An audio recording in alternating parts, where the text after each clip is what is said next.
या तो आप बात करो तो इधर बात न करें प्लीज, मानिए प्लीज, प्लीज बात बंद करें। पीडीए के बारे में अभी सुखदेव जी ने बहुत कुछ बताया कि पीडीए क्या है। सब लोगों का समाजोड़ पीडीए है। अब पीडीए में एक वैसे तो वर्ण व्यवस्था के हिसाब से अगर आप देखें तो वो भी वही आएगी। आप खड़ी लकड़ी देखें तो ब्राह्मण, क्षत्रिय, वैश्य और बाकी के अपना अपना अंदाज लगा ले शूद्रों में कौन कर। हम भी शूद्र हैं। हमारे यादव जी, कश्यप जी, प्रजापति जी सारे लोग शूद्र हैं। तो कहना ये चाहूंगा कि 1991-92 में मंडल कमीशन और कमंडल दोनों ही कहना चाहिए निकल के आए। बहुत सारे लोग तो 91 की हैं होंगे नहीं, लेकिन जो लोग हैं वो बाकी के लोगों को जानकारी दें कि मंडल कमीशन और कमंडल, और तीसरा जब 93 का चुनाव आया तो केवल मायावती और मुलायम सिंह जी एक हो गए थे और अल्पसंख्यक लोग साथ में थे मुलायम सिंह जी के, पिछड़े साथ में थे मुलायम सिंह जी के, और केवल मायावती जी के लोग आ गए और मंडल कमीशन और कमंडल के बावजूद भी उत्तर प्रदेश की सरकार के मुख्यमंत्री मुलायम सिंह यादव बने। तो एक तो मैं ये कहना चाहूंगा आप अपनी शक्ति पहचानो। और जहां मुलायम सिंह या अखिलेश यादव की बात है, आपने 12 से 17 तक की सरकार देखी, कोई ऐसा वर्ग नहीं है जिसके लिए माननीय अखिलेश यादव जी ने काम ना किया हो। जहां 500-600 सीटें थी, अभी बात कर रहे थे एमबीबीएस की डॉक्टर साहब हमारे, कितनी सीटें कर दी? 1100 बढ़ाकर। तो ऐसे काम 109 जीटीआई बनाने का काम अखिलेश यादव ने किया। के लोग हैं उनके बेटे बेटी इंजीनियर बन जाएं। क्या लैपटॉप दिया, और वो कहते थे कि जब बड़े लोगों के बेटे कॉलेज में बैठकर कंप्यूटर चलाते हैं तो हमारे जो गरीब लोग हैं वो बेटे देखकर ये महसूस करते हैं ये लैपटॉप हमें कब मिलेगा। उत्तर प्रदेश के सारे बेटे बेटियों को लैपटॉप देने का काम केवल इसीलिए किया। लेकिन मैं इन सब बातों को, उपलब्धियों को ना कहते हुए, जैसे अभी डॉक्टर साहब कह रहे थे कि 109 जीटीआई में 20 जीटीआई इन 8 वर्षों के बाद में खोलने का काम इस सरकार ने नहीं किया है। ये 300 बेड का अस्पताल की भी अब बात आई थी, ये अखिलेश यादव जी से मैंने कहा जब बदायूं में मेडिकल कॉलेज खुल गया था, मैंने कि खुलना चाहिए ये बरेली में, लेकिन आपने खोल दिया। बदायूं में बीच में करवा देते सारे काम और सारे मरीजों का इलाज होता रहता। तो बोले नहीं हम बरेली में खुलवा देंगे। तो हमने कैसे मानी जाए, तो सरकार का समय पूरा हो रहा है, अगली बार क्या होगा पता नहीं। बोले नहीं सरकार भी बनेगी तब तक हमें 300 बेड का अस्पताल इसलिए बनवा रहे हैं कि बरेली में अगली बार में केवल फैकल्टी के लिए पढ़ाने के लिए और अस्पताल के कर्मचारियों के रहने के लिए केवल बिल्डिंग बनेगी और यहाँ एमबीबीएस कॉलेज खुल जाएगा। लेकिन ये 8 साल के बाद में इस 300 बेड के अस्पताल को चला नहीं पाए। तो साथियों ये तो बहुत सारी बातें, एक दो नहीं, इनने आज तक जो कहा, अगर शुरू की 14 की केवल इनकी घोषणाएं देख लें तो इनने 3 बातें मुख्य कही थी। सबसे पहले कहा था कि हम हर परिवार के लिए, गरीबों के लिए 15-15 लाख रुपए देंगे। दूसरा इनकी घोषणा थी कि हम काला धन लेके आएंगे और भ्रष्टाचार को खत्म कर देंगे। और तीसरी घोषणा थी किसानों की आमदनी को हम दुगना करने के काम करेंगे। आज 10-11 साल हो गए, एक भी काम नहीं किया। छोटे व्यापारियों के लिए कुछ नहीं हुआ। यहाँ बहुत सारे दुकानदार भी बैठे हुए हैं। तो मेरा तो एक कहना है, ये सब क्यों हो रहा है ये बताना चाहता हूँ। ये इसलिए हो रहा है, इनके एक बहुत ही मनीषी 14-15 आरएसएस के बहुत ही मनीषी 14-15 भाषाओं के ज्ञाता, एक 33 साल सर संचालक रहने वाले व्यक्ति ने एक बात कही थी कि यदि कभी सत्ता हाथ लगे तो देश की धन संपत्ति, बड़े बड़े जंगल और जमीनें, बड़ी बड़ी फैक्ट्रियों को हम अपने 8-10 धनी और विश्वसनीय लोगों को सौंप दें। तो 7 जन्मों तक सरकार रहेगी। एक बात और कही थी, इसीलिए हम लोग और 95% लोगों को भिखारी बना दें।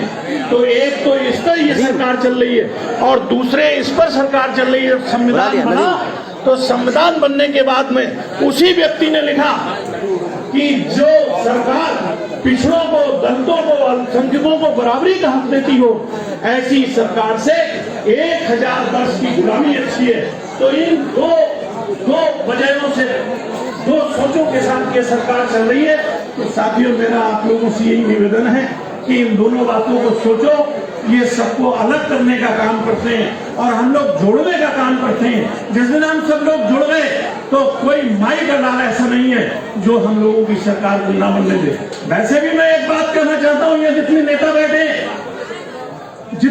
बैठे समाजवादी पार्टी के, और समाजवादी पार्टी से जो भी लगाव रखते हैं, ये डॉक्टर बहुत हैं। तो मैं डॉक्टरों से भी कहना चाहूंगा कि सारे लोग, अगर ये इनका ढंग यही रहा तो आपकी डॉक्टरी के आगे आने वाले समय में आपके बेटे डॉक्टर नहीं बनेंगे। सब खत्म। ये तो केवल वही 10-15% लोग इस देश पर राज करना चाहते हैं। तो इसमें सबकी सहभागिता जरूरी है, और सबने सहभागिता कर ली तो कौन ऐसा है जो हम लोगों को सत्ता और सरकार न बना दे और सुख हुकूमत के सुख न लेने दे। लेकिन बात एक ये भी कहना चाहूंगा कि आज तक का इतिहास उठा के देखें, जितने इतिहास में, कि जो लोग जाबाज हैं, जो लोग मेहनती हैं, जो लोग दूसरों के साथ सेवा करने का भाव रखते हैं, जो अपनी मित्रता सबसे रखते हैं, और जाबाज लोगों को ही हमेशा हुकूमत मिली है। इसलिए जाबाज बनो, अपने घर परिवार के काम भी करो, अपना बिजनेस व्यवसाय भी करो, डॉक्टरी भी करो, लेकिन थोड़ा बहुत समय देने की जरूरत है। अगर इतने लोग हैं यहाँ पर, मैं स्पष्ट एक बात कहना चाहूंगा कि आज की तारीख में हम लोगों के साथ में हमारे लोग अनुसूचित वर्ग में नहीं जा रहे हैं, अनुसूचित मोहल्ले में नहीं जा रहे हैं। ये बात सही है, यहाँ आज वाल्मीकियों की बड़ी संख्या है, मैं उन लोगों का स्वागत और सम्मान करता हूँ। लेकिन बहुत सारे लोग अनुसूचित वर्ग के हैं, उन लोगों में हमें जाना पड़ेगा, उनके दर्द को समझना पड़ेगा, उनकी मदद करने का आश्वासन देना पड़ेगा, उनसे मोहब्बत करनी पड़ेगी, उनके हर मादे में खड़े होना पड़ेगा, उनका हर संभव करना चाहिए प्रयास करके। उन लोगों को अगर संग ले लिया तो वो दिन दूर नहीं जो 1993 के अंदर केवल इसलिए मायावती और मुलायम सिंह ने पूरे देश को भौचक्का कर दिया। अगर वो गठबंधन टूटता नहीं तो मैं दावे के साथ कहता हूं कि अगली सरकार 93 के बाद भारत की सरकार भी इन्हीं लोगों की होती, केवल और केवल पिछड़े दलित और अल्पसंख्यकों की। और यही पीडीए है, और पीडीए जिस दिन इकट्ठा हो गया तो साथियों हुकूमत हमारे हाथ में होगी। और जब हुकूमत होती है, या बहुत सारे साथियों को जानता हूं जिनने मूंछों पर ताव देके कहना चाहिए समय काटा है लंबे समय, तो फिर से हम मान सम्मान से जिए, यही हम लोगों के लिए आवश्यक है। हमारे लोग मान सम्मान से जिए, तो गरीब लोग, जरूरतमंद लोग, कुचले पिछड़े लोग, उन लोगों को मान सम्मान देने का काम हम ही लोग कर सकते हैं, और इसके अलावा कोई नहीं। तो साथियों, अपनी बात खत्म करते हुए पुनः आयोजक महोदय को बहुत बहुत धन्यवाद, और अनुराग जी को बहुत बहुत सम्मान और बहुत बहुत धन्यवाद की है पधारे, और सभी नेताओं के लिए बहुत बहुत धन्यवाद। जय हिंद, जय भारत, जय संविधान। बहुत बहुत धन्यवाद आदरणीय मंत्री जी।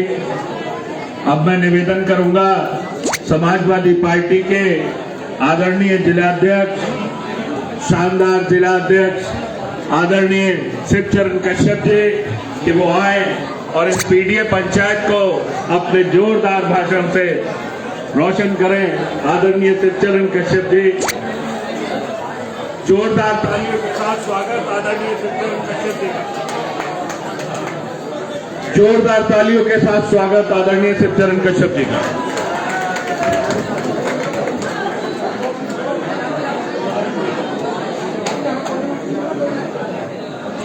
आज समाजवादी पार्टी बरेली कैंट की बहुत महत्वपूर्ण मीटिंग में उपस्थित महानगर के अध्यक्ष समीम खान सुल्तानी साहब, कार्यक्रम के मुख्य अतिथि आदरणीय अखिलेश यादव जी के बहुत करीबी पार्टी के पूर्व जिलाध्यक्ष इस विधानसभा के प्रभारी अनुराग पटेल जी,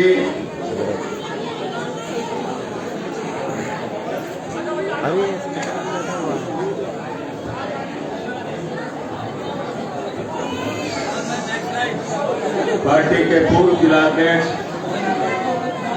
सुरेश यादव जी, समाजवादी पार्टी के पूर्व विधायक, पूर्व मंत्री। हेलो, माननीय जिला अध्यक्ष जी बोल रहे हैं। आप लोग बहुत शांतिपूर्वक सुने, कार्यक्रम बस थोड़ी देर में समाप्त होगा, आप लोग बहुत ध्यान से सुने।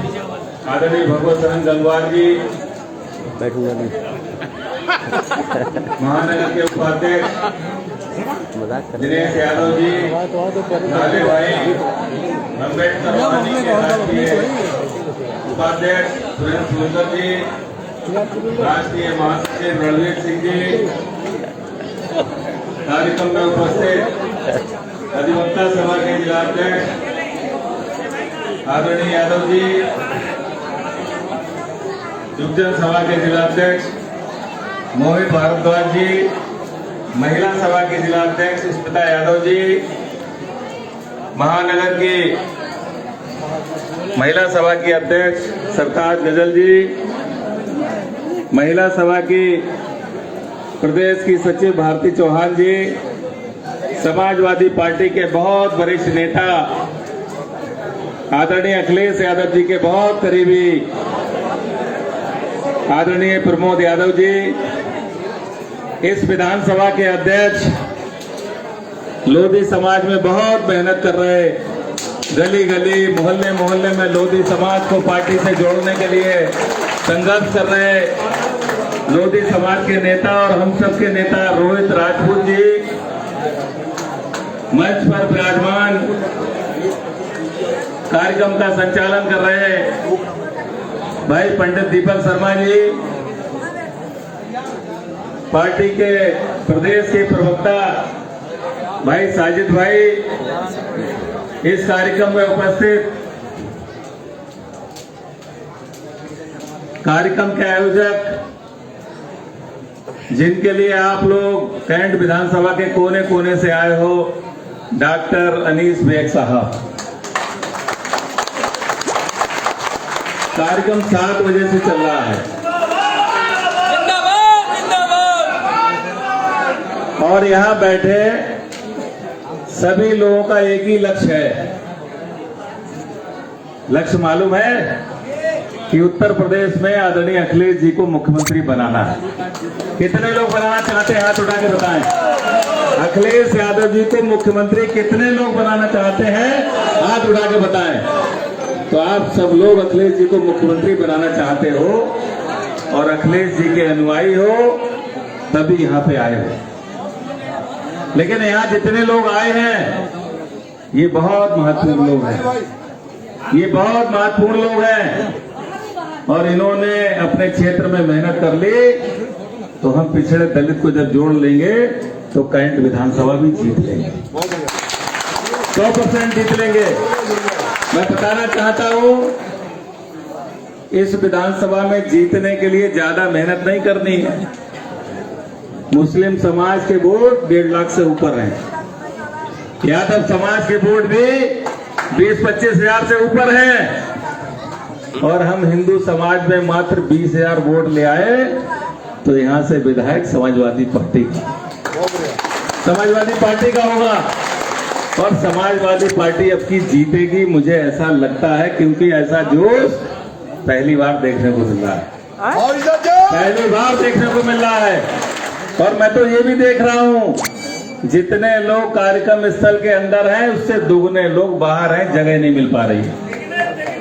और जहां जगह ना मिल पाए तो मैं तो ये भी कहना चाहता हूं, जब वोट पड़ेंगे तो मशीन में भी जगह नहीं मिलेगी, साइकिल ही साइकिल दिखाई देगी। और बताना चाहता हूं भारतीय जनता पार्टी के लोगों को, बहुत जुल्म जाति की है आपने हमारे लोगों पे, बहुत जुल्म किया है। बड़ा कमजोर निकला ये गुब्बारा, बड़ा कमजोर निकला ये गुब्बारा, चंद सांसों में फूल गया, जब चला उरूज की तरफ तो अपनी औकात भूल गया। इनको इनकी औकात दिखानी पड़ेगी, तभी काम चलेगा। और मैं बताना चाहता हूं, पिछड़े समाज के लोगों को गुमराह करके 2014 में वोट ले लिए, 2017 में वोट ले लिए, लेकिन पिछड़े दलित का सम्मान कहीं भी नहीं किया।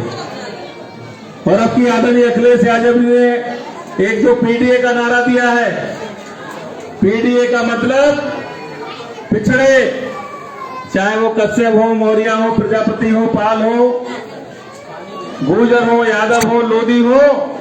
डी का मतलब दलित, चाहे वो जाटव हो, पासी हो, धूमी हो, धानुक हो, खाटिक हो, वाल्मीकि हो। और ए का मतलब अगड़े, पीड़ित अगड़े। और ए का मतलब आधी आबादी जो आज दिखाई पड़ रही है। और ए का मतलब अल्पसंख्यक। ये सब इकट्ठे हो गए तो हमें यहां जीतने से कोई रोक नहीं सकता। मैं बताना चाहता हूं इस मंच के माध्यम से, जैसे जैसे चुनाव करीब आएगा, ये हिंदू मुस्लिम कराना चाहेंगे, मंदिर मस्जिद की बात करेंगे, हिंदुस्तान पाकिस्तान की बात करेंगे, लेकिन इनके बहकावे में हम लोगों को बिल्कुल नहीं आना है। आपने देखा होगा सावन का जब महीना चलता है और पिछड़े एससी समाज के लोग कांवर लेके जाते हैं तो एक गाना बहुत चलता है, सभी ने सुना होगा कि जो राम को लाए हैं उनको लाएंगे। सुना है कि नहीं सुना है? मैं पूछना चाहता हूं भारतीय जनता पार्टी के लोगों से, जब तुम्हारी सरकार आई है तो राम आए, इससे पहले क्या राम नहीं थे? इससे पहले भगवान राम नहीं थे? मर्यादा पुरुषोत्तम भगवान राम पृथ्वी बनने से पहले से थे, सृष्टि की रचना उन्होंने की है। और तुम कहते हो भगवान को जो भगवान राम को लाए हम उनको लाएंगे। अरे तुम तो भगवान राम के करीब से भी नहीं निकले होगे, तुमने देखा भी नहीं होगा कभी। मैं बताना चाहता हूं इस मंच के माध्यम से, हम कश्यप समाज के लोग, मल्ला समाज के लोग, जब भगवान श्री राम 14 वर्ष के लिए वनवास गए थे तो इसी कश्यप समाज के लोगों ने भगवान श्री राम की नैया को पार लगाने का काम किया। हमने उनके पैर भी धोए, उनको सरयू नदी पार कराने का काम किया। तुम तो झूठे अनुयायी हो भगवान श्री राम के। सच्चा अनुयायी कोई है तो समाजवादी पार्टी है और कश्यप समाज के लोग हैं। मैं बताना चाहता हूं आदरणीय अखिलेश जी, भगवान श्री राम के, भगवान श्री कृष्ण जी के वंशज हैं। भगवान श्री कृष्ण जी ने यादव समाज में जन्म लिया और अखिलेश जी ने भी यादव समाज में जन्म लिया। और अखिलेश जी जब मुख्यमंत्री नहीं रहे तो तुमने उनके बंगले को गंगा जल से धुलवाया। तुम उनको गंगा जल से धुलवाओगे। और अभी जब कुंभ का स्नान हुआ तो वहां पे अखिलेश यादव जी भी स्नान करके आए हैं और योगी मोदी तुम भी स्नान करके आए हो। तो कुंभ में स्नान करने नहीं जाते क्योंकि वो तुम्हारे लिए तो पवित्र नहीं था। अब उस कुंभ को कहां से पवित्र कराओगे? वहां तो अखिलेश जी ने स्नान कर लिया। मैं बताना चाहता हूं इस मंच के माध्यम से, पिछड़े दलित ज्यादा नहीं, सिर्फ 20,000 मिल गए तो हम लोग यहां से 100% जीतेंगे। और मुझे तो ऐसा लगता है ये 20,000 नहीं, ये 40,000 आपके साथ जुड़ गए हैं। आज वाल्मीकि समाज की संख्या देख के ऐसा लगा कि वाल्मीकि समाज और एससी समाज अब पूरी तरीके से संविधान बचाने के लिए समाजवादी पार्टी के साथ है, समाजवादी पार्टी के साथ है। और आदरणीय अखिलेश जी ने जो पीडीए का नारा दिया, उत्तर प्रदेश में इस पीडीए की बदौलत, एससी समाज की बदौलत, पिछड़ी जाति की बदौलत उत्तर प्रदेश में पहले नंबर पर समाजवादी पार्टी आ गई है। भारत की तीसरी बड़ी पार्टी बन के आ गई है। और आप इसी तरीके से जुड़े रहें, समाजवादी पार्टी का हौसला बढ़ाते रहें। 9 की 9 सीटें बरेली की जब जीतेंगे तो उत्तर प्रदेश के मुख्यमंत्री आदरणीय अखिलेश यादव जी बनेंगे। और अखिलेश यादव जी जब मुख्यमंत्री बनेंगे तो आप सब लोगों का सम्मान दुगना हो जाएगा। इन्हीं बातों के साथ अपनी बात खत्म करेंगे। जय हिंद, जय भारत, जय समाजवादी। माफी के साथ सर आधा मिनट नरेश वाल्मीकि जी बोलना चाहते हैं कि इजाजत हो तो सर। नरेश वाल्मीकि जी हैं सर। सॉरी, मैं माफी मांगता हूँ। आदरणीय मंच और सभी लोग जो भी आए हुए हैं, मेरे वाल्मीकि समाज के सभी लोग आए हुए हैं, मैं उनसे सिर्फ एक बात कहना चाहता हूँ। अभी मोहन भागवत जी का बयान चल रहा है कि अगर वाल्मीकि नहीं होते तो रामायण नहीं होती। आप इस चक्कर में मत पड़िए उनके। ये मनुवादी लोग हैं, हमें रामायण में कुछ नहीं दिया है, हमें संविधान ने दिया है, सब कुछ दिया संविधान ने दिया है, जो आज हम यहाँ पर हैं। इसलिए संविधान को बचाना है। और हमारे जो गरीबों को रहनुमा है डॉक्टर अनीस बेग, जिन्होंने हमारा कार्यक्रम करवाया 21 तारीख के लिए, बहुत ही हमारा पूरा बाली समाज उनको धन्यवाद, मैं आभार व्यक्त करता हूँ इनके लिए, डॉक्टर अनीस बेग के लिए। अगर ये मुझे ले जाएंगे, मैं अखिलेश जी के पैर पकड़ लूंगा, मैं कहूंगा डॉक्टर साहब को टिकट दीजिए। धन्यवाद, थैंक यू। नहीं, सर बहुत काम कर रहे हैं ये। Thank you so much. धन्यवाद Ramesh ji, thank you so much.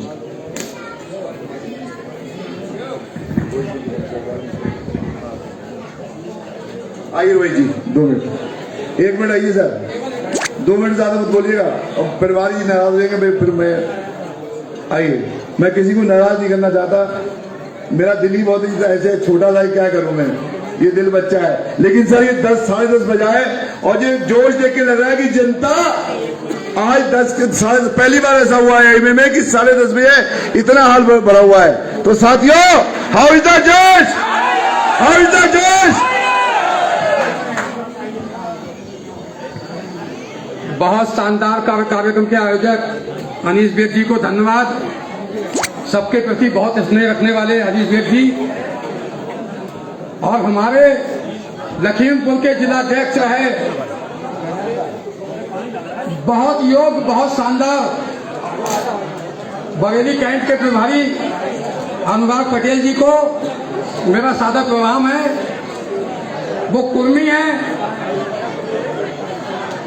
बहुत शानदार जिलाध्यक्ष श्री किरण कश्यप जी, आप कश्यप हैं। मैं कैंट विधानसभा अध्यक्ष हूं, मैं लोधी हूं। पिछड़े और दलित बैठे हैं सामने, आप देश के मालिक हैं।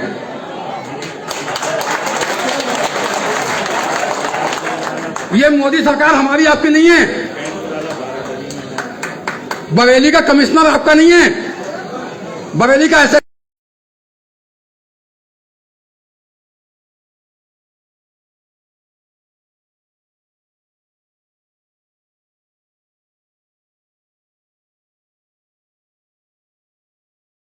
ताकतवर कुर्सियों पे सब वो बैठे हैं जो बीजेपी के ऊंची जाति के लोग हैं। अनुराग पटेल जी अभी नागपंचमी मेला ग्राउंड में साक्षी हैं, यहाँ बैठे लोग। 99% लोधी वोट पड़ता है बीजेपी को, झूठ नहीं बोलता हूँ। 59 साल उम्र है। 500 लोग थे उस सभा में, 340 कुर्सी डलवाई थी, 100 लोग खड़े थे और 100 लोग अपने दरवाजे से फंक्शन को देख रहे थे। उसमें सुरेश यादव जी भी थे, अनीस बेग जी भी थे, और माननीय हमारे बहुत शानदार महानगर अध्यक्ष जी भी थे। तो लोधियों का वोट मीरगंज में भी है, औने में भी है। और मैं अपनी बात को खत्म करते हुए, लोधी यहाँ 22 आए हुए हैं, महेंद्र विक्रम सहित। ये 22 लोग, अगला सम्मेलन 1000 लोगों का होगा। धन्यवाद।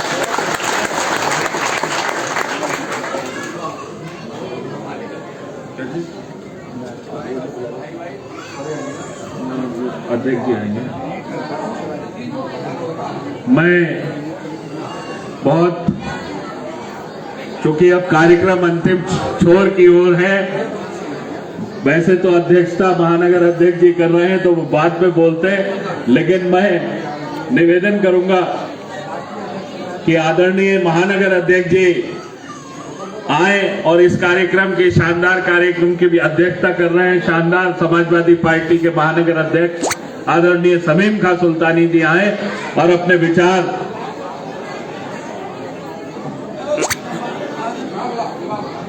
मैं, चूंकि जैसा निर्देश मुझे अध्यक्ष जी की तरफ से मिला है, हमारे बीच, जिनका हम बहुत बेसब्री से इंतजार कर रहे थे, हमारे बीच आदरणीय कैंट के प्रभारी श्री अनुराग सिंह पटेल जी यहां आ रहे हैं।